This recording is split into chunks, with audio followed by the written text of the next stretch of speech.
Right ఇక breaking news చూస్తున్నాం. కర్నూలు వైపు వెళుతున్న బస్సు వర్షం కారణంగా అరంఘడ్ సమీపంలో నీటిలో చిక్కుకుపోయింది.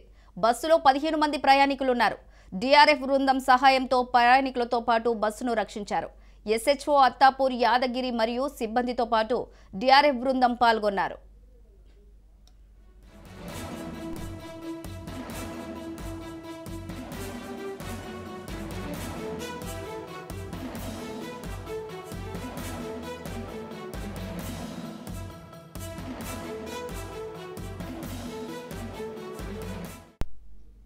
కుత్బుల్లాపూర్లో ఎడతెరిపి లేకుండా కురుస్తున్న భారీ వర్షాల కారణంగా పలు లోతట్టు ప్రాంతాలు పూర్తిగా జలమయమయ్యాయి. Quthbullapur, Chintal, Venkateswara Nagar, bank colony, Jeedimetla bus depot పూర్తిగా వరద నీటితో నిండిపోయాయి.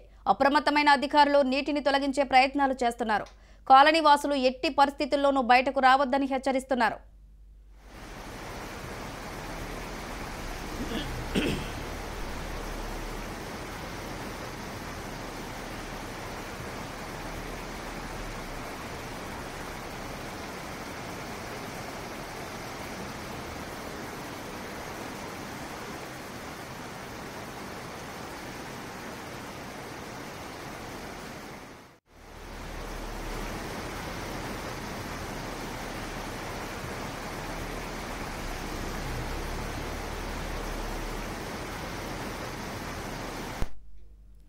కర్నూలు వైపు వెళుతున్న బస్సు వర్షం కారణంగా అరంఘడ్ సమీపంలో నీటిలో చిక్కుకుపోయింది. బస్సులో 15 మంది ప్రయాణికులున్నారు. డిఆర్ఎఫ్ బృందం సహాయంతో ప్రయాణికులతో పాటు బస్సును రక్షించారు.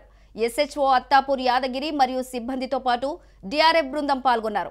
ఇక ఇదే అంశానికి సంబంధించి మరింత సమాచారం మా ప్రతినిధి పవన్ అందిస్తారు. పవన్,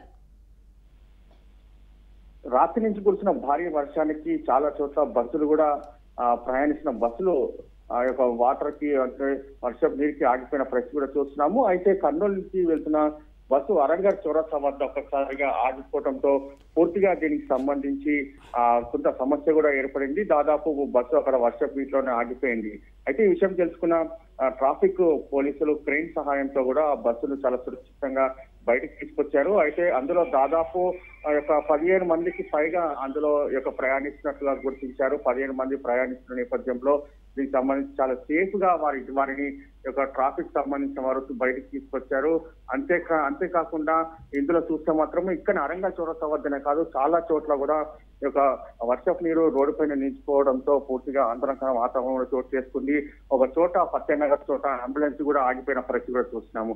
అయితే ఇదంతా కూడా వర్షపు నీరు ఒక్కసారిగా రోడ్డు పైన నిలిచిపోవడము, డ్రైనేజ్ వ్యవస్థ సరిగ్గా లేకపోవడంతోనే పూర్తిగా ఈ సమస్యలు తలెత్తాయని చెప్పి కూడా దీనికి సంబంధించి ప్రజలు కూడా గత కొన్ని రోజుల నుంచి కూడా ప్రశ్నిస్తున్నా కానీ ప్రభుత్వం పట్టించుకోవట్లేదని చెప్పి కూడా ప్రధానంగా వీరు ఆరోపిస్తున్నప్పుడు అంటే ప్రజలు ఇలా చెప్తున్న పరిస్థితి అనిపిస్తుంది. ప్రభుత్వం ఇప్పటికైనా చర్యలు తీసుకోవాలి. అంతేకాకుండా వర్షపు నీరు పూర్తిగా ఇళ్లకు చేరుకోవడంతో చాలా మంది కూడా చాలా అవస్థలు కూడా పడుతున్నారు. అవస్థలు పడుతున్న నేపథ్యంలో ఏ ఒక్క అధికారి కూడా తమ వద్దకు రాలేదని చెప్పి కూడా తీవ్ర ఆగ్రహం వ్యక్తం చేస్తున్నారు. మరోవైపు చూస్తే మాత్రము మంత్రి తలసాని శ్రీనివాస్ యాదవ్ ఎప్పటికప్పుడు దీనికి సంబంధించి అధికారులు కూడా అప్రమత్తంగా ఉండాలి. ప్రజల నుంచి వచ్చే ఫిర్యాదుల పైన వెంటనే స్పందించాలి. ఎందుకంటే వారికి ఎలాంటి ఆపద ఉందో ఆపదకు సంబంధించి పూర్తిగా వారందరినీ కూడా ఆదుకోవాలని చెప్పి కూడా ఇటు బల్దియా సిబ్బందితో పాటు ఇటు వాటర్ బోర్డ్ సిబ్బంది కావచ్చు, అంతేకాకుండా పోలీస్ సంబంధించి శాఖ కావచ్చు ప్రత్యేకంగా కొన్ని ఆదేశాలు కూడా జారీ చేశారు. తలసాని శ్రీనివాస్ యాదవ్ స్వయంగా పర్యవేక్షిస్తున్నారు. అయితే హైదరాబాద్ లో వర్షం పరిస్థితి పైన ప్రజలు ఎలాంటి కష్టాలు పడుతున్నారు అనే దానిపైన కూడా దీనికి సంబంధించి ఎప్పటికప్పుడు కూడా ఉన్నతాధికారులతో సమావేశం ఏర్పాటు చేసుకొని పూర్తిగా తెలుసుకుంటారు. చాలా చోట్ల వర్షపు నీటికి ట్రాఫిక్ జామ్ అయిపోయింది. ట్రాఫిక్ జామ్ సమస్య కూడా పూర్తిగా తలెత్తిన నేపథ్యంలోనే దీనికి సంబంధించి కొంత ట్రాఫిక్ పోలీసులు కూడా ట్రాఫిక్ క్లియర్ చేయడానికి కూడా ప్రయత్నిస్తున్న పరిస్థితి కూడా చూస్తున్నాము. అయితే ప్రభుత్వం ఇప్పటికే హైదరాబాద్ కి రెడ్ అలర్ట్ కూడా ప్రకటించింది. రెడ్ అలర్ట్ ప్రకటించిన నేపథ్యంలో దీనికి సంబంధించి చూస్తే మాత్రము ప్రజలు దీనికి సంబంధించి ఎవరికైతే అత్యవసర పరిస్థితులు ఉంటుందో అప్పుడే కానీ వారు బయటికి రావాలి, లేకపోతే బయటికి రావద్దనేది మాత్రము చాలా కష్టంగా చెప్తున్నారు. అయితే మరోవైపు విద్యా సంస్థలు అన్నిటికీ కూడా ఇప్పుడు ప్రభుత్వము సెలవు కూడా ప్రకటించింది. సెలవు ప్రకటించిన నేపథ్యంలో విద్యార్థులు కూడా ఇంట్లోనే ఉండాలి అనేది మాత్రము ప్రధానంగా ఇటు ప్రభుత్వం కూడా చెప్తున్న పరిస్థితి అనిపిస్తుంది. అయితే కొన్ని చోట్ల ద్విచక్ర వాహనాలు కూడా వరద నీటికి కూడా పూర్తిగా కొట్టుకుపోయిన పరిస్థితి కూడా చూస్తున్నాము. వాటిని వెంటనే స్థానికులు పట్టుకొని మళ్ళా తిరిగి వారి ప్రదేశాలకు కూడా తీసుకెళ్తున్నారు. అయితే లోతట్టు ప్రాంతాలు పూర్తిగా మునిగిపోయిన నేపథ్యంలో అక్కడ ప్రజలను సురక్షిత ప్రాంతాలు తేవడానికి కూడా డిఆర్ఎస్ టీమ్స్ కూడా ప్రత్యేకంగా రంగంలోకి దిగాయి. అంతేకాకుండా దీనికి సంబంధించి వారికి కావాల్సిన సదుపాయాలు కూడా వెంటనే సమకూర్చాలని చెప్పి కూడా ఇటు తలసాని శ్రీనివాస్ యాదవ్ మంత్రి ఆదేశాలు కూడా జారీ చేశారు.